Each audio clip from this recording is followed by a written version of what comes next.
இன்னைக்கு காஷ்மீர்ல பஹல்காம்ல என்ன நடந்திருக்கு, அவங்க பேர் என்னன்னு கேட்டு மதம் என்னன்னு கேட்டு சுட்டு கொண்டு இருக்காங்க. இது மோடிக்கு சொல்லப்பட்ட ஒரு மெசேஜ். அதனால இந்த மாதிரி நடந்திருக்கு அப்படின்னா, அப்ப காலங்காலமா பட்டியலினத்தை சார்ந்த மக்கள் ஒடுக்கப்பட்டு வந்திருக்கின்றார்கள், காலங்காலமா பலவீனமாகவே இருக்க வைக்கப்பட்டு இருக்கின்றார்கள். அவங்க இந்த மாதிரி திருப்பி எழுந்தா இதே ஜஸ்டிபிகேஷன் சொல்றாரு அவரு. இவர் எடுக்கிற சினிமால இந்துக்கள் ஒரு முஸ்லீம் உன் பேர் என்ன அப்படின்னு கேட்டு அவர் வேற ஏதோ கமல் வேற பேர் சொல்வாரு. அப்புறம் இவர் உண்மையான பேர் சொன்ன உடனே அவர் பேர் இஸ்லாமிய பேர் தெரிஞ்ச உடனே அவனை அடிச்சு கொள்றதா ஒரு சீன் வச்சிருப்பாரு. இவரெல்லாம் பொறுப்பு இல்லையா? அந்த தீவிரவாதத்துக்கு ஆதரவுன்றது ஒரு அளவில் அங்கு இருந்து கொண்டிருக்கின்றது. ஸோ இது அவங்க எதிர்பார்க்கறதே என்ன அப்படின்னா, காஷ்மீர்ல அந்த டூரிசம் அப்படின்றது ஒண்ணு இல்லாம போகணும். காஷ்மீர் இல்லைன்னா அங்க சிம்லா போறோம், இல்ல ஊட்டி போறோம், வேற எங்கேயோ போயிட்டு போறோம். ஆனா அங்க ஆள் வரலன்னா பாதிக்கப்பட போறது நீங்க தான், அங்க இருக்கிற மக்கள் தான். பாருங்க, காஷ்மீரில் நடப்பது தீவிரவாதம் அல்ல, அங்க இருக்கும் மக்களின் விடுதலை போராட்டம் அப்படின்னு அங்க போயிட்டு எங்க தலைவர் சொன்னார் அப்படின்னாரு. இவங்களெல்லாம் நீங்க என்னன்னு சொல்லுவீங்க? சமீபத்துல பாகிஸ்தானுடைய ஆர்மி ஆபீசர் ஒருத்தர் பேசியிருக்காரு. அவர் என்ன சொல்றாரு, அதெல்லாம் சரிப்பட்டு வராதுங்க, அவங்களோடலாம் நாங்க இருக்க முடியாது, இந்துக்களோட நாங்கள் இருக்க முடியாது, நம்ம முன்னோர்கள் தியாகம் பண்ணி தனியா நாடு வாங்கி கொடுத்துக்கிறாங்க அப்படின்னு சொல்றாரு. அப்ப இந்தியா அப்படின்ற ஒரு நாட்டுக்கு ஜென்ம பகை பாகிஸ்தான். ஒன்று யோசிக்கணும், பாகிஸ்தான் பிச்சைக்கார நாடாகி பல வருஷங்கள் ஆகிவிட்டது. பிச்சை பாத்திரம் எடுத்துக்கின்னு ஊரெல்லாம் சுத்திட்டு வரோம் அப்படின்ட்டு அவங்க நாட்டு எம்பிக்கள் எதிர்கட்சி தலைவர்களே சொல்லிட்டு இருக்காங்க. அது என்னவோ நிஜம்தான். ஏற்கனவே அங்க சோத்துக்கு இல்லாம கஷ்டப்பட்டுக்கிறான். தண்ணி போலன்னு சொன்னா விவசாயம் பண்ண முடியாது. இப்ப அங்க உட்காந்து புலம்பினுக்கிறாங்க. அவசரப்படாது, நிதானமா விளையாட வேண்டிய கேம் அது. செஸ் மாதிரி, கிரிக்கெட் மாதிரி கிடையாது. அதனால நிச்சயமாக பாகிஸ்தானுக்கு மரண அடி கொடுக்கப்படும். கையில வச்சிருக்க பிச்சை பாத்திரம் கூட அடிச்சு நொறுக்க போறாங்க, பாத்திரம் கூட இல்லாம பிச்சை எடுக்க போறாங்க பாகிஸ்தான். அதுல எனக்கு எந்த விதமான சந்தேகமும் கிடையாது. விக்ரம்,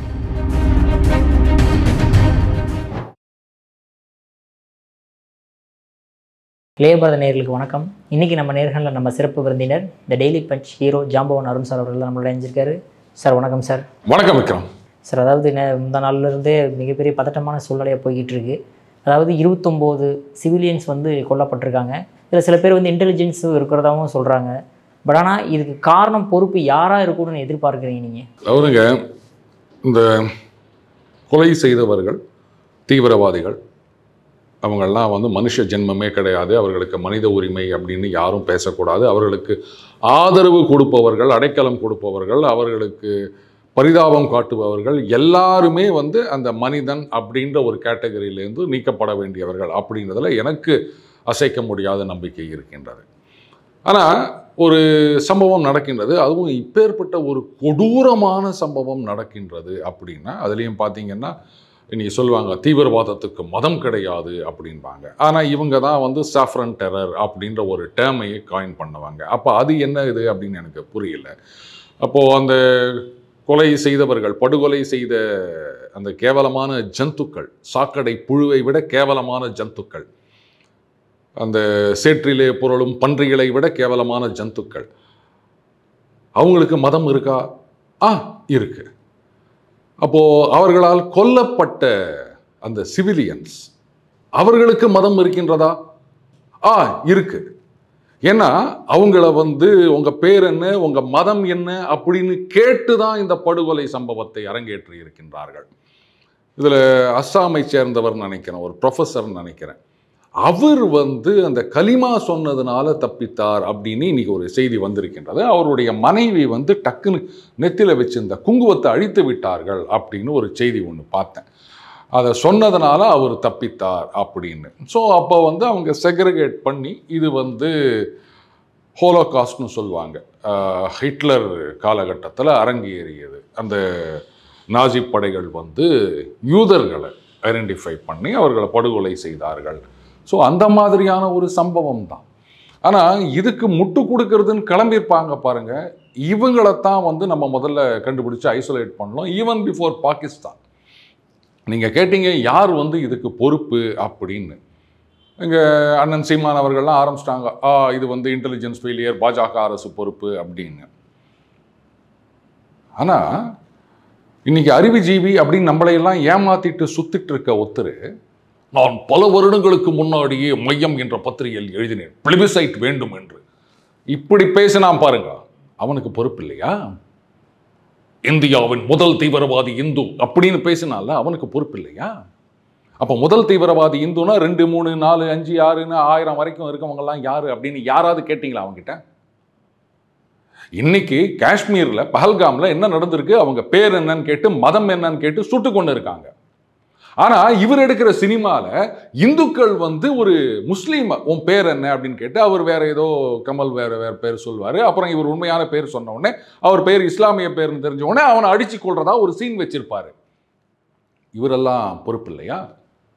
ஏன்னா நீங்க அவன் இவன்னு பேசுறீங்களே, எல்லாரையும் மரியாதையா பேசுவீங்களே அப்படின்னா கரெக்ட். ஆனா தேச விரோத செயல்கள் அப்படின்னு வரும்போது இவங்களுக்கெல்லாம் மரியாதை கொடுக்கறது தான் மிகப்பெரிய தவறு அப்படின்னு நான் நினைக்கிறேன். அதனால இந்த மாதிரி பண்றவங்களெல்லாம் அவன் இவன் அதுக்கும் கீழே ஏதாவது அது இது அப்படின்னு தான் நான் சொல்லணும்னு நினைக்கிறேன். அக்ரணிக்கு சமமானவர்கள் இவர்கள் எல்லாம். அடுத்தது சோனியா காந்தி அவர்களுடைய மாப்பிள்ளை வத்ரா அவர் பேசியிருக்கார். அவர் என்ன சொல்றாரு, முஸ்லீம்கள் வந்து அவர்கள் பலகீனப்பட்டதாக நினைக்கிறார்கள், இது வந்து மோடிக்கு சொல்லப்பட்ட ஒரு மெசேஜ், அதனால இந்த மாதிரி நடந்திருக்கு அப்படின்னா. அப்ப காலங்காலமா பட்டியலினத்தை சார்ந்த மக்கள் ஒடுக்கப்பட்டு வந்திருக்கின்றார்கள், காலங்காலமா பலவீனமாகவே இருக்க வைக்கப்பட்டு இருக்கின்றார்கள். அவங்க இந்த மாதிரி திருப்பி எழுந்தா இதே ஜஸ்டிபிகேஷனை சொல்வாரா அவரு? பாகிஸ்தான்ல இருக்கவங்க கூட இந்த மாதிரி ஒரு முட்டு கொடுக்கல, எதுக்கு இவங்க இந்த மாதிரி முட்டு கொடுத்துட்டு இருக்காங்க? தேவையா இதெல்லாம்? அப்புறம் நாளைக்கு என்ன நினைப்பாங்க இன்டர்நேஷனல் லெவலில்? பார்த்தீங்களாங்க, அவர் ராபர்ட் வத்ரா யாரு? இது ராகுல் காந்தியோட சொந்தக்காரு, பிரியங்கா வத்ராவுடைய கணவர், சோனியா காந்தியுடைய ஒரு காலத்தில் பிரதமராவார் அப்படின்னு கருதப்பட்ட சோனியா காந்தி அவர்களுடைய மருமம். அவரே இந்த மாதிரி சொல்லிட்டார். இப்படி தானே யோசிப்பாங்க. அப்போ உங்களுடைய அஃபினிட்டி எங்க இருக்கு அப்படின்னு தெரியுது இல்லையா? இது மக்கள் இதை புரிஞ்சுக்கணும். இதுல நேஷனல் கான்ஃபரன்ஸ் எம்பி ஒருத்தர் சொல்றார், இந்த டூரிசம் அப்படின்ற பேரில் கல்ச்சுரல் இன்வேஷன் நடக்குது அப்படின்றார். எது கல்ச்சுரல் இன்வேஷன்? மற்றவங்க யாரும் காஷ்மீருக்குள்ள வரக்கூடாது. அப்ப நீ வெளில போகாம இருக்கியா? இதே சென்னையில காஷ்மீரத்தை சார்ந்தவர்கள் எத்தனை பேர் வீடு வாங்கிட்டு கொடுத்தனவர் இருக்காங்க. அப்ப நீங்க மட்டும் எல்லா இடத்துக்கும் வரலாம், நாங்க உங்க ஊர்ல வந்து இடம் வாங்க முடியாதுன்னா இது எந்த விதத்துல நியாயம்? இன்றைக்கு இது வந்து ஒரு காலகட்டத்தில் பார்த்தீங்கன்னா காஷ்மீரத்தில் பெருமளவில் ஒரு தீவிரவாதத்துக்கு ஆதரவு அப்படின்றது இருந்தது. அதற்கு பிறகு பார்த்தீங்கன்னா தீவிரவாதிகளுக்கு பயந்து கொண்டு அந்த ஆதரவு அப்படின்றது இருந்தது. ஆனால் இன்னைக்கு நாம் வந்து என்றைக்குமே வந்து எல்லாரோடையும் அப்படியே உணர்ச்சி வசப்பட்டு அப்படின்றது கிடையாதுங்க. இன்றைக்கு வந்து இந்த தீவிரவாத செயலுக்கு பெரிய அளவில் ஆதரவு இருக்கின்றதா காஷ்மீரில் அப்படின்னா இல்லை. ஆனால் அதுக்காக தீவிரவாதத்துக்கு ஆதரவே இல்லை அப்படின்னு நான் சொல்ல மாட்டேன். ஏன்னா இந்த டூரிசம் அப்படின்றது வந்த பிறகு, அந்த ஆர்டிகல் 370 நீக்கப்பட்ட பிறகு இன்வெஸ்ட்மெண்ட் எல்லாம் வரப்போகின்றது. ஏற்கனவே நிறைய வந்திருக்கு. இதனால அவர்களுடைய வாழ்வாதாரம் மாறிக்கொண்டு வருகின்றது. அதை அங்கே இருக்கிற மக்கள் உணர்ந்து கொண்டிருக்கிறார்கள். இத்தனை வருஷமா நம்மளை இது மாதிரியே பண்ணியிருந்தாங்க, இப்போதான் ஏதோ பழப்புக்கு வழி இருக்குது அப்படின்னு சொல்லிட்டு. ஆனாலும் அந்த தீவிரவாதத்துக்கு ஆதரவுன்றது ஒரு அளவில் அங்கு இருந்து கொண்டிருக்கின்றது. ஸோ இது அவங்க எதிர்பார்க்கறதே என்ன அப்படின்னா, காஷ்மீரில் அந்த டூரிசம் அப்படின்றது ஒன்றும் இல்லாமல் போகணும், மக்கள் மறுபடியும் வந்து கஷ்டத்தில் விழணும், அப்போ வந்து நம்ம தீவிரவாதத்துக்கு ஆதரவு கிடைக்கும் இப்படின்றது தான் அவர்களுடைய நோக்கம். அந்த நோக்கம் நிறைவேற நாம் விடக்கூடாது. சரி, அப்போ என்ன பண்ணணும்? மறுபடியும் வந்து டூரிஸ்ட்டுகள்லாம் அங்கே போய் விழணுமா அப்படின்னா இல்லை. இன்னும் சிறிது காலத்துக்கு அங்கே டூரிசம் ரிவைவ் ஆகுது அப்படின்றது நடக்காத காரியம். அப்போ அங்கே இருக்கிற மக்கள் மறுபடியும் அதே அந்த விஷச்சூழல்னு சொல்லுவாங்க, அதில் தான் சிக்கிக்கணும். அப்போ என்ன தான் பண்ணணும் அப்படின்னா, இந்த தீவிரவாதிகள் வந்திருக்காங்க அப்படின்னா லோக்கலில் சப்போர்ட் இல்லாமல் இதெல்லாம் நடந்திருக்க முடியாது. அப்போ அங்கே இருக்கும் மக்களை ஐடென்டிஃபை பண்ணி, இதை பாருங்க, இதோ இவன் தான் ஆதரவாக பேசின்னு இருக்கிறான், இவன் தான் வந்து அடைக்கலம் கொடுத்தான் அப்படின்னு வெளில கொண்டு வந்தாங்கன்னு சொன்னால், இதை நீங்கள் வந்து வெளிப்படையாக சொல்லணும்னு கூட அவசியம் கிடையாது, ரகசியமாக தகவல் கொடுக்கலாம். ஸோ அதில் இந்த மாதிரி ஆட்களெல்லாம் வந்து கட்டம் கட்டிட்டு ஒதுக்கி வச்சுட்டீங்க அப்படின்னு சொன்னால், அப்போ நாளைக்கு தீவிரவாத செயல் மீண்டும் அரங்கேறாது. உங்களுடைய வாழ்வாதாரம், எங்களுக்கு ஒன்றும் இல்லைங்க, காஷ்மீர் இல்லைன்னா அங்கே சிம்லா போக போகிறோம், இல்லை ஊட்டி போகிறோம், வேற எங்கேயோ போயிட்டு போகிறோம். ஆனால் அங்கே ஆள் வரலைன்னா பாதிக்கப்பட போகிறது நீங்கள் தான், அங்கே இருக்கிற மக்கள் தான்.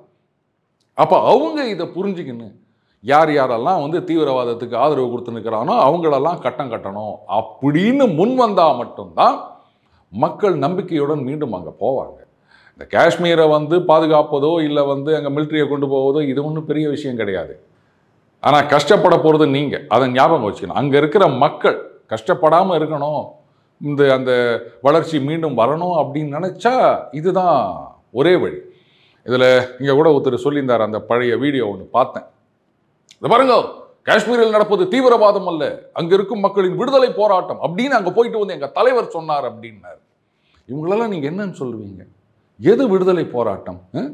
அப்போ மத ரீதியாக எல்லாரையும் பார்ப்பது. இது ஆர்டிகல் 370 நீக்கும் போது இங்கே ஒரு தலைவர் சொன்னார், இல்லை காஷ்மீர் வந்து முஸ்லீம் மெஜாரிட்டியாக இருக்கின்ற ஒரு மாநிலம், அதை மாற்றணும்னு இவங்க நினைக்கிறாங்க அப்படின்னு கருத்து சொன்னார்.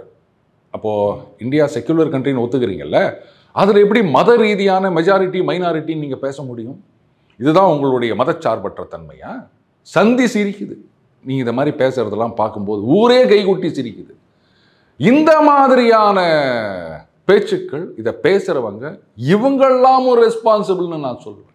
நீங்கள் வெறும் பாகிஸ்தானா இல்லை தீவிரவாதிகளா இல்லை எது அப்படின்லாம் யோசிக்காதீங்க. இந்த மாதிரி பேசிட்டு இருக்காங்க பாருங்க. போதாக்குறைக்கு அந்த பாகிஸ்தானி பிளேயர்ஸோட ஃபோட்டோ எடுத்துக்கின்னு no hate only love, south is different அப்படின்லாம் போட்டாங்க பாருங்க. அவங்களெல்லாம் என்ன சொல்லுவீங்க? அது எப்படிங்க இந்தியாவுக்கு எதிராக நடந்துக்கிற அத்தனை பேரும் எனக்கு நண்பன் அப்படின்னு சொன்னால் அப்போ உன்னை யாருன்னு நான் சொல்லுவேன்? பாகிஸ்தான் சமீபத்தில் பாகிஸ்தானுடைய ஆர்மி ஆஃபீஸர் ஒருத்தர் பேசியிருக்காரு. அவர் என்ன சொல்றாரு? அதெல்லாம் சரிப்பட்டு வராதுங்க, அவங்களோடலாம் நாங்கள் இருக்க முடியாது, இந்துக்களோட நாங்கள் இருக்க முடியாது, நம்ம முன்னோர்கள் தியாகம் பண்ணி தனியாக நாடு வாங்கி கொடுத்துக்கிறாங்க அப்படின்னு சொல்றாரு. அப்போ இந்தியா அப்படின்ற ஒரு நாட்டுக்கு ஜென்ம பகை பாகிஸ்தான். அப்போ அவங்களோட போயிட்டு நான் வந்து அப்படின்னா அப்புறம் உன்னை என்னன்னு சொல்றது நான்? அப்போ இவங்கள்லாம் ரெஸ்பான்சிபிள் கிடையாதா? அதனால் நீங்கள் வெறும் பாகிஸ்தான் மட்டும் ரெஸ்பான்சிபிளாக, தீவிரவாதிகள் மட்டும் ரெஸ்பான்சிபிளான்னு சொல்லாதீங்க. இத்தனை பேரும் ஒரு விதத்தில் பொறுப்புன்னு தான் நான் சொல்லுவேன். சார், அதேமாதிரி இப்போ திருமாவளவன் நேற்றுக்கு பேட்டி கொடுக்கும்போது கூட சொல்கிறாரு, அதாவது 370 நீக்கிட்டோம், இனிமேல் அங்கே வந்து அமைதி பூங்காவாக இருக்குது, நீங்கள் அங்கே எல்லாம் போகலாம் அப்படின்னு சொன்னங்காட்டி தான் அந்த சிவிலியன்ஸ் அங்கே போகிறாங்க, கொல்லப்பட்டிருக்காங்க. ஸோ இதுக்கு தார்மீக பொறுப்பேற்று அமித்ஷா வந்து பதவி விலகணுன்ற மாதிரி சொல்லியிருக்காரு sir. SC/ST prevention of atrocities act அப்படின்னு ஒன்று இருக்குது, ரொம்ப வருஷங்களாக இருக்குது. VP சிங் அவர்கள் கூட அதை மறுபடியும் ஒரு ஷரத்தெல்லாம் சேர்த்து சட்டம் கொண்டு வந்தாங்க. இன்றைக்கு வந்து பட்டியலின மக்களுக்கு எதிரான குற்றங்கள்லாம் குறைந்து விட்டதா?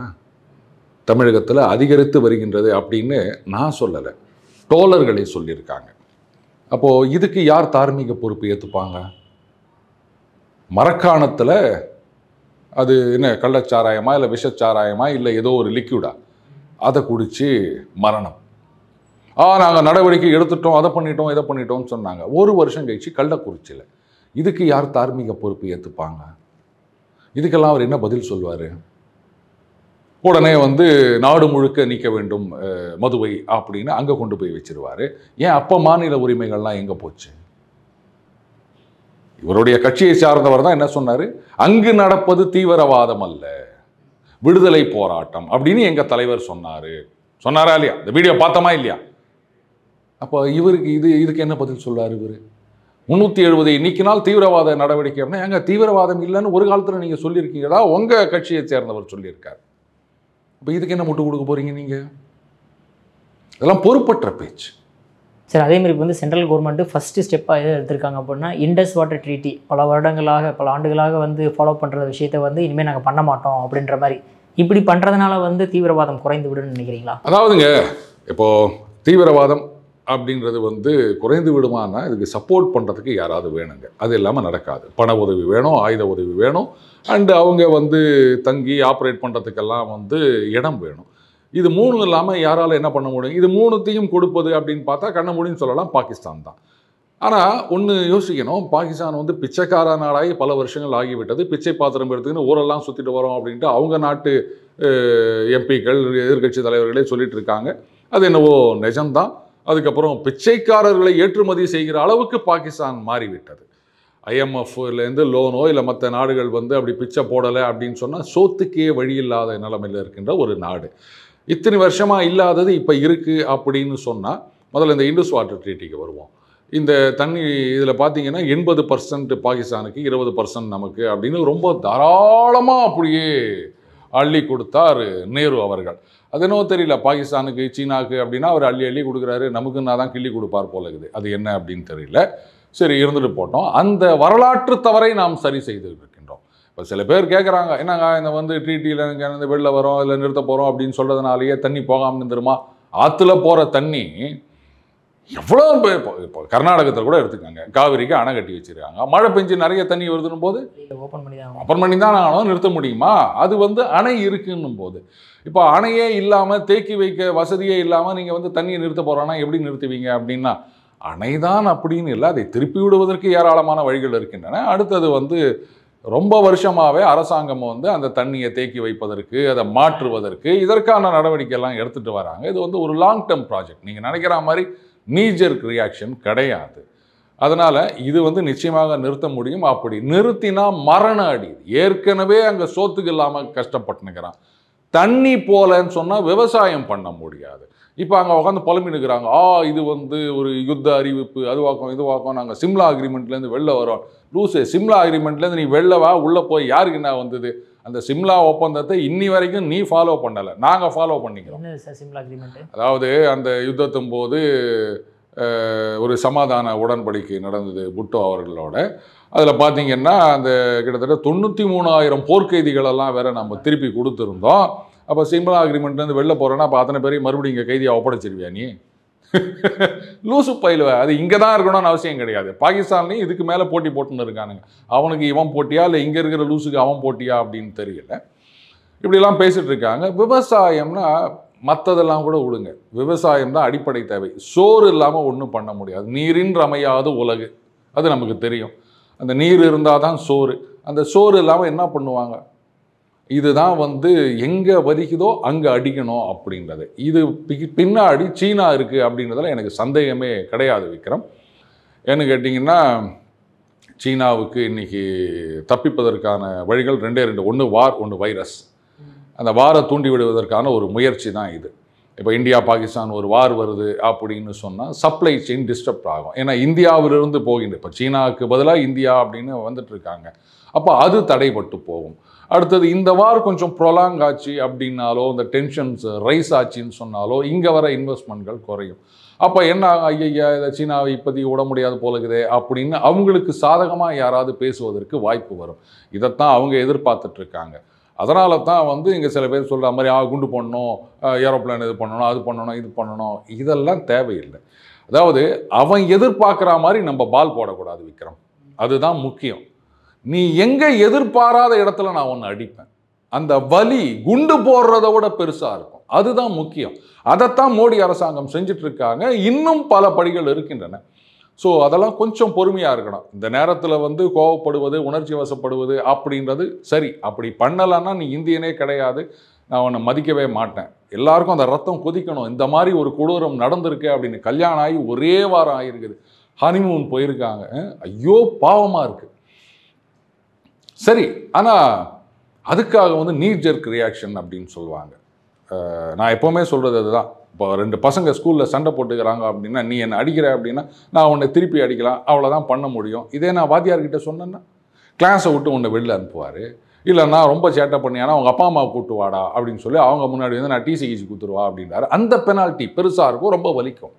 அந்த மாதிரி நீங்கள் திருப்பி அடிக்கணும்னா இப்படித்தான் அடிக்கணும்னு இல்லை, எத்தனையோ விதமான வழிகள் இருக்குது. இன்டர்நேஷ்னல் லெவலில் டிப்ளமேட்டிக்காக எவ்வளவோ வழிகள் இருக்குது வலியை அதிகமாக கொடுப்பதற்கு. அதை நிச்சயமாக மோடி அரசாங்கம் செய்யும். போதா குறைக்கு விபி ஜேடி வான்ஸ் இங்கே வந்திருக்க நேரத்தில் இது நடந்திருக்கின்றது. ஸோ இது அவருக்கான ஒரு மெசேஜாகவும் எடுத்துக்கலாம். அண்டு ஜேடி வான்ஸ் நிஜமாகவே அங்கே நல்ல ஒரு இன்ஃப்ளூயன்ஸ் இருக்குது ஒரு ட்ரம்ப் கிட்ட. எப்படி பைடன் இருக்கும்போது கோமலாக்கா இருந்தாங்க பாருங்கள், ஒன்றுமே இல்லாமல், அந்த மாதிரிலாம் கிடையாது. ஸோ இதுவும் ஒரு இம்பேக்ட் இருக்கும். அவசரப்படாதீங்க, நிதானமாக விளையாட வேண்டிய கேம் அது. செஸ் மாதிரி, கிரிக்கெட் மாதிரி கிடையாது. அதனால் நிச்சயமாக பாகிஸ்தானுக்கு மரண அடி கொடுக்கப்படும். எங்கிருந்து வேணாலும் அவங்களுக்கு அடி விழலாம். அந்த பக்கம் ஆப்கானிஸ்தான் பார்டர்லேருந்து அடி விழலாம், இல்லை நாட்டுக்குள்ளேருந்தே பலுச்சிஸ்தானில் விழலாம், சிந்தில் விழலாம், எங்கேருந்து ஒன்றா அடி விழலாம். யார் அடிக்கிறாங்கன்னே தெரியாமல் அடி விழலாம். எவன்டா அடிச்சான் அந்த வடிவேலு வடிவேலு தான் தலையில எல்லாம் கொட்டிட்டு போவாங்களே, அந்த மாதிரியான அடி விழ போகின்றது பாகிஸ்தானுக்கு. அதுல எந்த சந்தேகமும் கிடையாது. கையில வச்சிருக்க பிச்சை பாத்திரம் கூட அடிச்சு நொறுக்க போறாங்க, பாத்திரம் கூட இல்லாம பிச்சை எடுக்க போறாங்க பாகிஸ்தான். அதுல எனக்கு எந்த விதமான சந்தேகமும் கிடையாது விக்ரம். சார் அற்புதமாக விளக்குனீங்க சார். உங்கள் பொன்னான நேரத்தில் பாரத மீடியா ஒதுக்குனதுக்கு மிக்க நன்றி சார். நன்றி விக்ரம்.